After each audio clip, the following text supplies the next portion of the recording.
Okay, no more baptism by blood.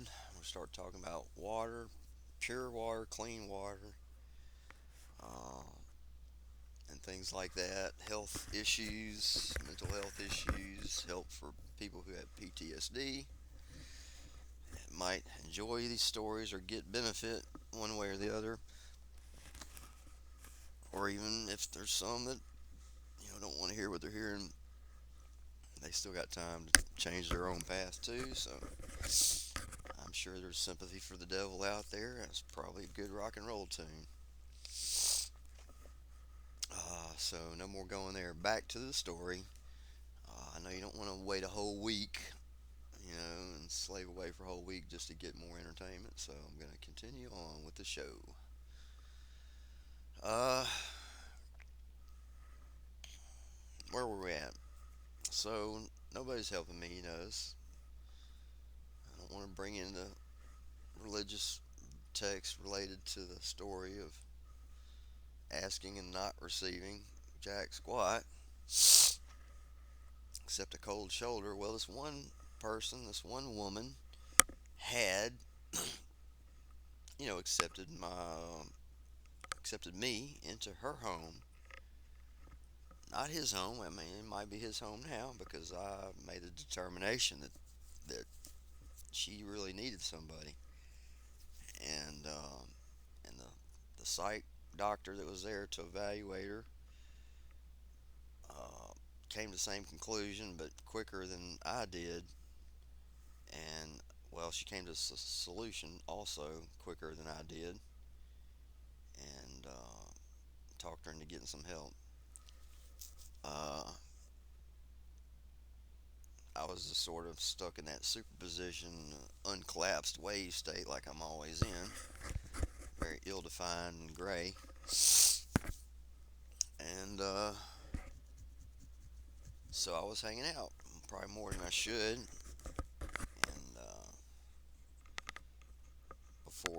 before that, before she found this new guy. Anyhow, she's still with now, I believe. So I was hanging out and kind of starting to party too much and not work enough. And again, volunteer work, like Volunteers of America. This is some other good music from the 60s. But I was not so much volunteering as I was taking advantage and just getting through life, living like a hobo in some ways, but not so much, not a burden if you're coming back with good stories like this little foot guy out here running around trying to chase down Bigfoot and everything else, but he's just looking for the magic and the joy in life. He's looking for understanding of himself and his spirit, or he's just enjoying the sunshine. Let them kids out. Let them out of them boxes. Let them out of them cages. Let them go play. Let them kids out of them cages and let them go play, or let them work the fields if that's what they want to do. Don't make them. You don't have to threaten them too much at all. They want to make a living. They want to get. But give them some water for God's sake. Give them some good clean water. Uh, One of my new buddies was out there on there talking about that he was talking about how well, this wasn't one of my buddies in church. This was another guy. This is more like a feet on the ground kind of thing. Uh, Sort of a actor out in the field doing his job, enjoying life. Yeah, going to Disney. So he got himself a free pass to Disney because he didn't make it there in time. Anyhow, he told a story about seeing how they looked like they were thirsty, so went out and gave them some water, which old dude was out there making racket and didn't hear shit. He threw a rock and hit the window and startled the crap out of dude. And it was like, good one, man. I was like, we were all started laughing in that chat room. Anyhow, so uh, back to the story. So I'm there one night, and I started feeling really uncomfortable. This is how you do when you know you might not be, you've overstayed your welcome, or I mean, I never learned how to read people very well. It's kind of like Elon Musk or some of these other billionaires that just don't really know how to relate and read people well, or want them to read a script and make it be this kind of story that they're trying to accomplish, or put out, or a BS story in some cases that they want to get out. But uh,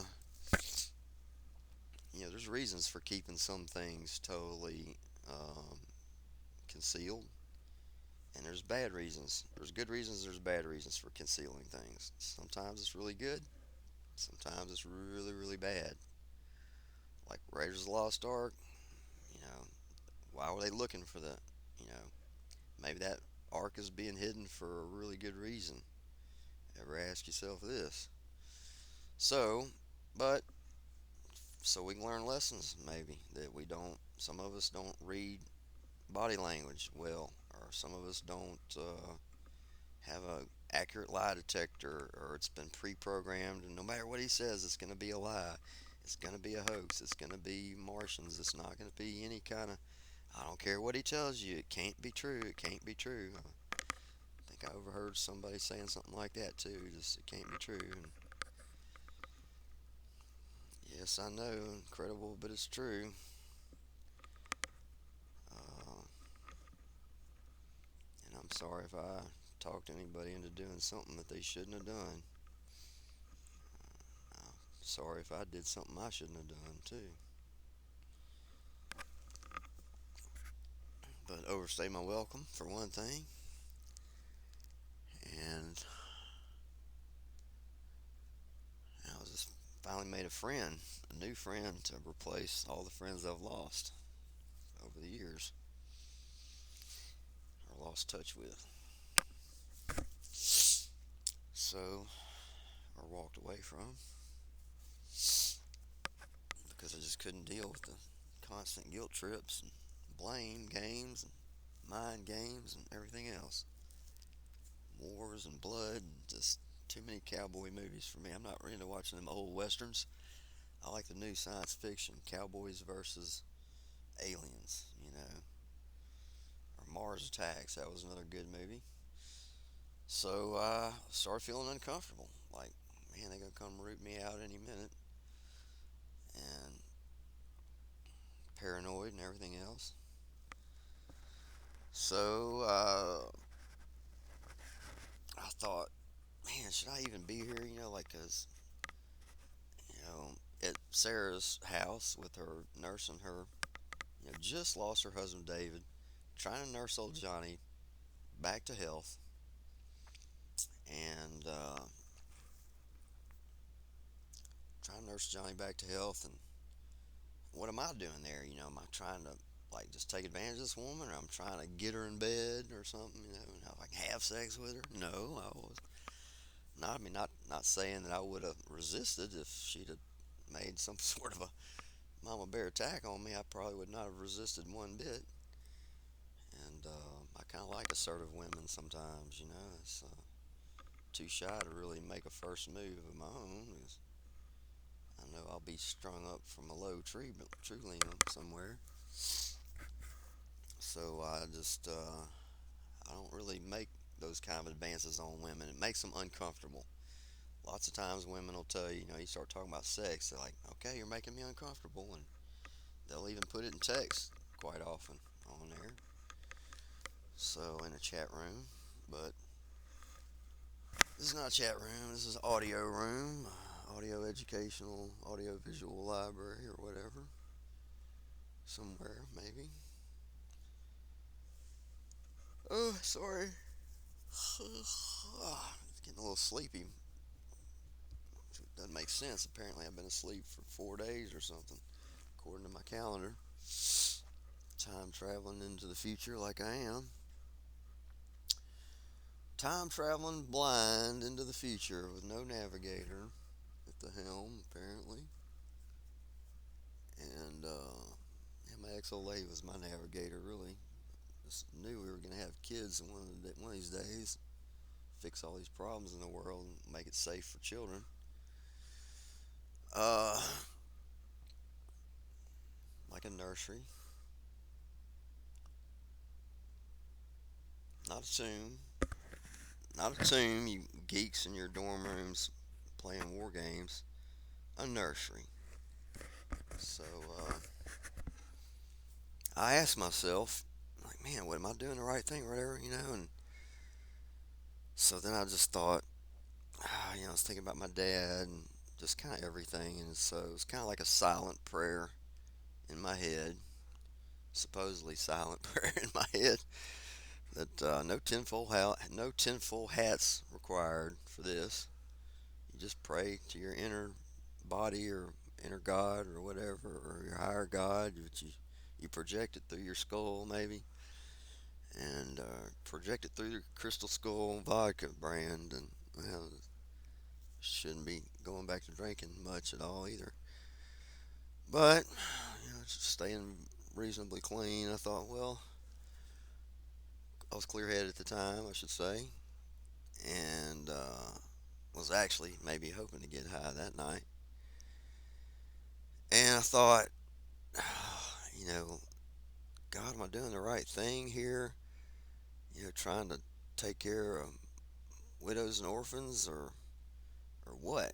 What's my purpose in life? Since nobody obviously wants my advice in the scientific world or any field of anything, art instruction maybe, but where do you start? And I'm not really into drawing or painting or anything lately. Just that you got to be inspired. Art has to come from the Almighty or from some inner gut thing. It's like a little instinct that you get.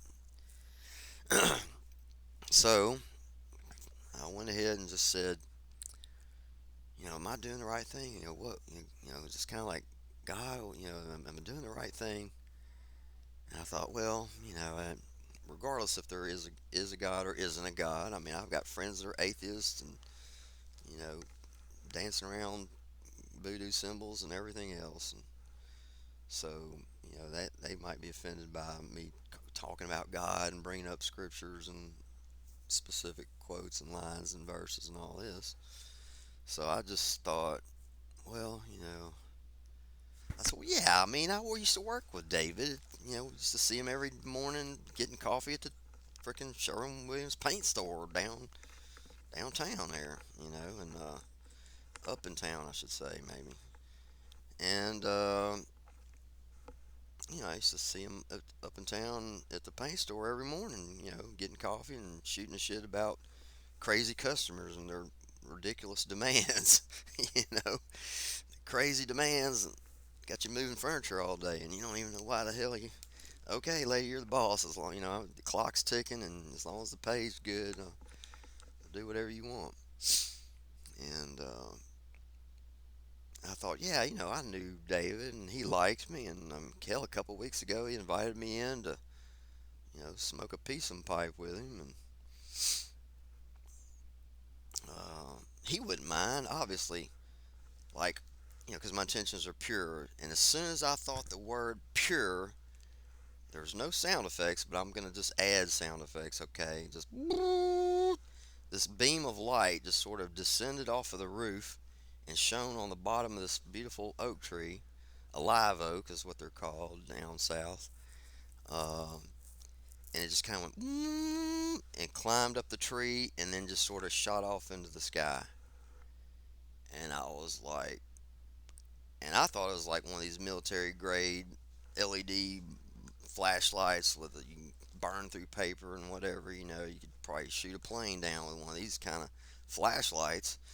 And I thought, wow, and I thought, man, that's her crazy. That's her other kid, the loony one that just can't get his act together and figure out what's going on and get a life of his own. I thought maybe he's up on there, shining a flashlight down, trying to fuck with us or whatever. Or I thought, well, it's some kind of helicopter, it's a Black Hawk up there that's spying on U.S. citizens, maybe. I was like, man, why would we have our own military spying on us and setting our national forest on fire. That makes no sense either. It had to be. It has to just be some boogeyman on the roof. But I didn't hear anything. I didn't see anything. I walked around the house looking. I looked at the night sky. It was a nice starry night. I could not figure out where this beam of blue light or energy or whatever could have possibly come from. Where on God's good earth could this beam of light have come from? And it just climbed up the tree and shot off into space. And I thought, man, what if that was like somehow that was my old man coming to no, it wasn't my old man. And I thought that had to have been the ghost of David saying, yeah, it's okay. As long as you don't hurt her, you're good to go. So, she comes out and we're talking about it, and he's like, yeah, and uh, this is Sarah, the woman that helped me and that I was starting to kind of spend too much time with already. But this is before I started getting feeling like that. Well, no, I mean this was I guess this is when I was questioning my own motives, right? So, anyways, Sarah comes out, and the other daughter, again, I don't want to name any names, but the other daughter or her daughter comes out after that, and I was telling her about it first, though. She said, "Yeah, well, I told my daughter about it, and she didn't believe me. She laughed. She said, 'Oh, you're seeing ghosts or something, or you're seeing UFOs, right? Ha, everybody's seeing UFOs these days.'"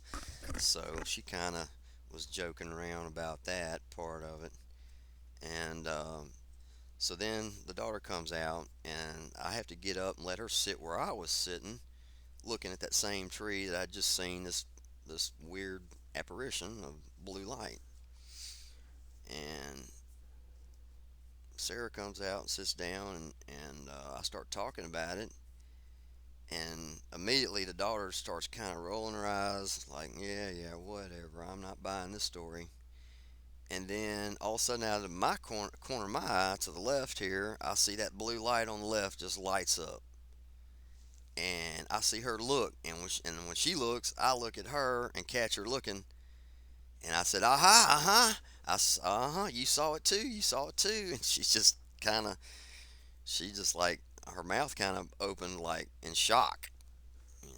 Her mouth just kind of opened in shock and awe. Like, what? I was like, yep, you saw it too. So that's three of us now. That's our Holy Trinity right there. Father, daughter, and Holy Ghost to the daughter that was never born. Recent years I started thinking, man, it would be kind of nice to have it would have been, take that back, it would have been nice to have a daughter that I was taking care of and protecting. And started thinking about Knight Rider last night, how cool that would be. Like, what if I had this secret daddy over in England or Britain or Scotland or Wales or somewhere, uh, just some random place in Australia. Wouldn't that be cool if I had like a secret daddy, or even Canada, maybe? Just some secret daddy out there that's got a lot of money living in one of these castles that was, paying for the foundation, and I'm like the son that he never had, because, I mean, I can relate to getting older and you ain't got nobody there to take care of you or look after you or try to protect the world that you remember. So this was a Knight Rider. It was a show from the 80s. My ex-wife had that make and model of car exactly like the Knight Rider car, which was just another thing made her so attractive, even though her father was really poor. Call him Father Poor, and just call her Father Poor, and I'll like come up with some kind of name for her. Uh, and change all the dates too, so those damn Nazis don't find us and fuck up our marriage somehow by influencing me, some douchebag kid influencer, on national TV, of all the places to be, or public television, even really. Public television used to be pretty good, I thought. I liked a lot of those shows, Sesame Street and all that. And saw a lot of really interesting, what I thought was accurate information for quite a long time. Maybe they'll bring that back. Somebody will bring back the believable, accurate public television one of these days. Anyhow, well, that was kind of what the conclusion I've come to is like this has to be supernatural, literally above nature or a higher dimensional thing that I can't understand very well. Um, I mean, heck, if I was to do something like that, or if I had done something like that in the past, I probably would have messed it up and been stuck there, and my buddy trying to, or me trying to get my buddies out of the hole that they're in. And I'm sure if any computers try to do it on their own, a digital computer, for example, try to do something like that on their own, they'd fuck it up too. They might even create a worse hell than they thought they were trying to resolve. A problem they thought they were trying to resolve and made it worse by just sticking with the digital and they totally ignoring that third dimension of the analog computers.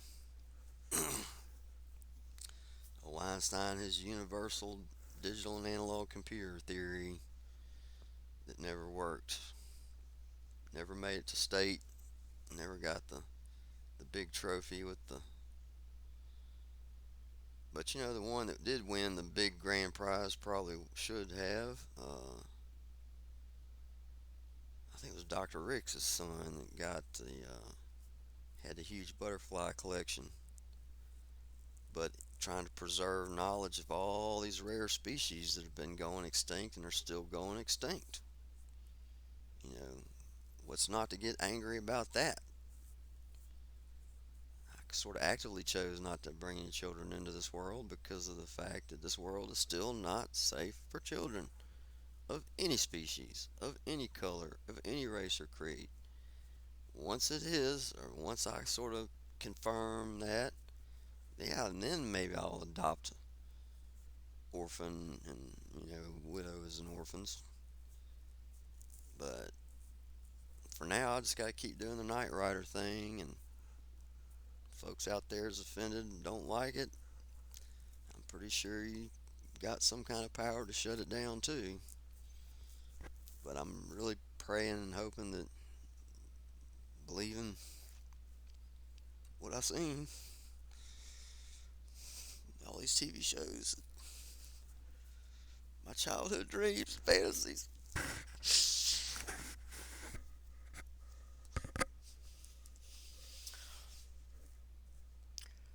So I'm not gonna end this one on a sad note. Try to get it together and quit crying so much. Like little Woofy out there, Wolf Man. This new cat I got, and I think I think that cat's gay. I swear to God, he cries like a girl. I swear that cat's gay. That little kitty, I still think it might be a female cat. I don't know how he's got balls on there still, but that's really bizarre magic trick in and of itself. Wolfman and the Angel, another black cat, Black Panther to add to my harem of sweet kitty cats. Not the horrible, horrible, not the horrible, horrible play from frickin' some crazy street in New York, Wall Street or whatever. Not some crazy shell game from fucking Wall Street. No, they turned it into a dumbass, horrible fucking gay movie called Cats. No, I'm talking about the real cats. My monkey girl and angel out there. Try to bring them inside too next time it gets really cold. But at least they're sticking together and keeping each other warm, so that's good. The runt has been dying so much out of them last couple litters. So anyhow, need to get her some medical attention pretty soon and get her fixed. And set her out there for some angels to abduct in the middle of the night, maybe. All right, all my brother night riders out there and peace riders and bikers for Jesus and all that. All them old ex Hells Angels and ex Road Barons and ex Satan's Tramps too. Everybody just I hope everybody just starts getting along better and have a good day and just watch out for the little ones, you know. Watch out for the little ones and take care of them, especially if they start flying right and saying the right kind of things and going out and having adventures, you know. Hell, give them some equipment. Give them better cameras and give them a professional producer and go ahead and hire all these awesome graphics artists that are out there that don't have a job and all this great talent that's out there that don't have a job, you know. Send them the money that they need to do their thing or write a review. You got a product you want it tested and you want to know, hey, what the F is going on with this product? Is this just a piece of junk? We need to send it back to China, or is this some really good high quality shit from Texas Instruments, or what is it? You know, if it's worth looking into, then write a review, and we, you know, and then it'll be easier to sell that product. You know, I wouldn't mind reviewing some products if it's something I need and could use, like a this cool motorbike I was looking at, or cool stories about some Highlander king. It's you know I would come up with a better name. We used to have this crazy toy back in the 70s, 80s. It was called Simon Says, And no, I don't want to be just some trained monkey from Lawnmower Man movie. I'd rather give some kind of input and whatever, write a review. But no, I'll just come up with a different name for these toy makers. Uh, I'll think of something. We'll have to come up with a fictional country for him to live in too. So that way he'll be safe, and his location, his time zone will be protected too. So, alrighty, I guess that's it for this one. I'm gonna try to do some cleanup and go back out before it gets too dark. Just want to say thanks for listening.